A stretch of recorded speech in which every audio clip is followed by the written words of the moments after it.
Yes, please. Hi, Cathy. I just wanted to say thank you for your words of wisdom, and I would love to definitely hear you speak at my college all the way up in Oshawa. And I'm in my second year of broadcasting, so yeah, it's kind of interesting to hear you talk about all this. Well, if you can get me invited to speak at your school, I'll be happy to do that. I'll see if we can get it arranged. Okay. Well, anyway. Good Cathy. Anyways, as I said, I'm in my second year, and as I go further and further through my college life, I notice something. That there's this sort of, for lack of a better term, culture of fear that's going around in the school. It's not huge now, but it's very subtle. And when I go to college, I thought it was supposed to be a place of like freedom of speech, freedom of independent thought, freedom of ideas, especially ideas that are supposed to be shared and debated amongst students and teachers alike. But now I notice that there's this thing going on where certain ideas, thoughts are being suppressed. And it's starting to get to the point where, you know, my fellow students, especially those who are my juniors, are starting to look at each other like as if they want to avoid each other. Right, right. So, but like, what do I say? What do I do to help them? Right, right.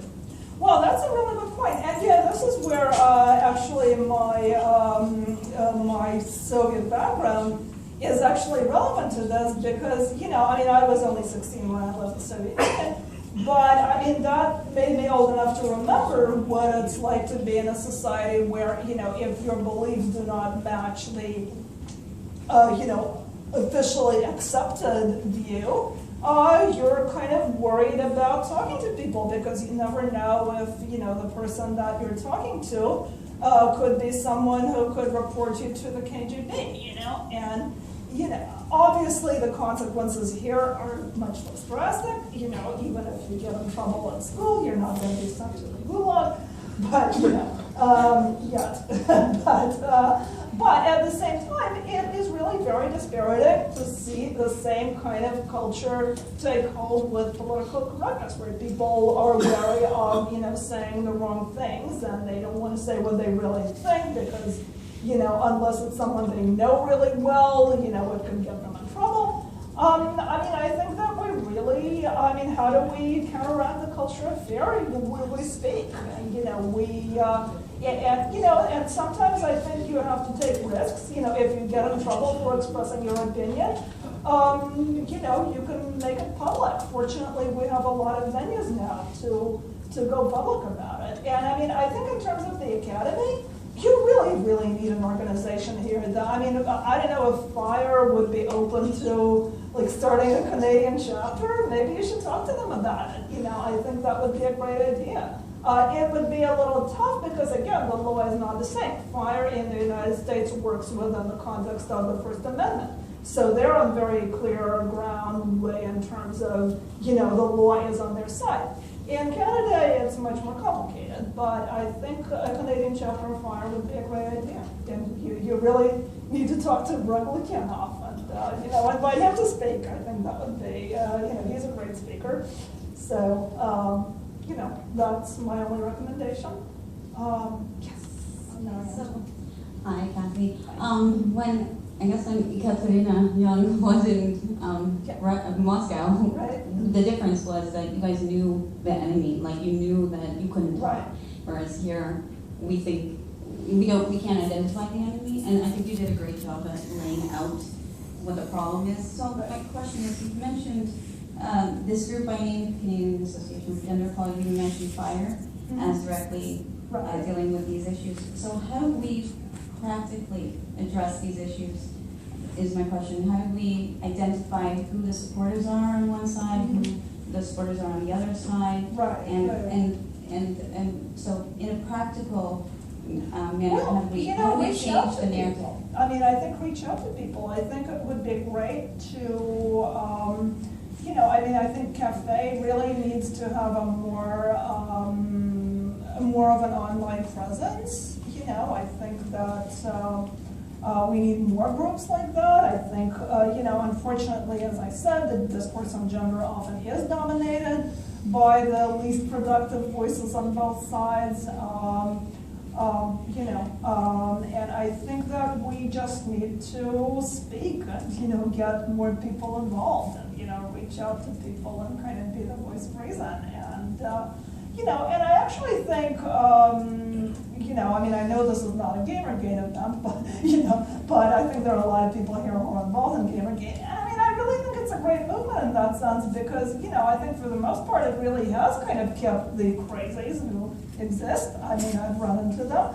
But I think it has mostly kept them on the sidelines and has mostly kind of done a great job of getting people to talk to each other across ideological lines because they agree on this shared goal of cultural freedom and opposing the cultural authoritarians. And I think that's a great model. I think we can all learn something from that. And that's the best I can come up with. So, yes, please. Just to point out that Canada's speech laws fall under Section 2 of the Charter of Rights and Freedoms, freedom of expression. So that's our Canadian version right there. Okay. It's your freedom of speech. I'm fond of saying that what we see going on right now is I call it feminism for profit. Okay? And sometimes that profit does come in money, and sometimes it comes in narrative. Right. And they force their narrative. And I'm going to point, the politics of gender and victimhood. Now, I'm just going to relay some facts to you and see if you agree with my statement that currently in Canada, feminism is feminism for profit. Okay. 2009 General Social Survey, the numbers for domestic violence was 585,000 men, or 6% of men. The numbers for women was 601,000 women, or 6.4% of women. That 1% constant or difference has remained constant for the last 3 General Social Surveys. We have 600 domestic violence shelters across Canada for women. In Ontario alone, we have 90. The Ontario government in 2012-2013 sunk $142 million into the shelter industry to help abused women. The range for the price of a bed per person per night runs from $90 per night for one woman, which I might even posit might be a little low, but to $590 per night per woman.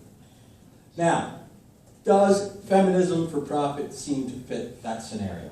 Oh, absolutely. And I think that the same thing has happened to a lesser extent in the United States, where, under the Violence Against Women Act, there is a lot of federal funding going to, not just to the shelter movement, but to groups that are promoting a certain ideology. I absolutely agree with you. I think without a question that phenomenon exists. There are all sorts of other programs not related to domestic violence, educational programs. There's all these women in tech programs right now that are, you've probably heard that Intel has set aside, either they've stopped funding the science talent search, which, by the way, the girls were doing great in that. If you talk about, getting women into science, generally, girls were getting about, I would say, 30 to 40% of the scholarships, and some of them went on to, be outstanding scientists. But now they're cutting that, and they're giving the same amount of money to these diversity initiatives that, no one really knows what they're going to do other than give jobs to a lot of ideologues. So I think, you're absolutely right. I'd like to make one parting comment. Yeah. To paraphrase Walt Whitman, and I'm going to apply it to feminism. Okay. Re-examine all you've been sold, dismiss what insults your soul. Bravo.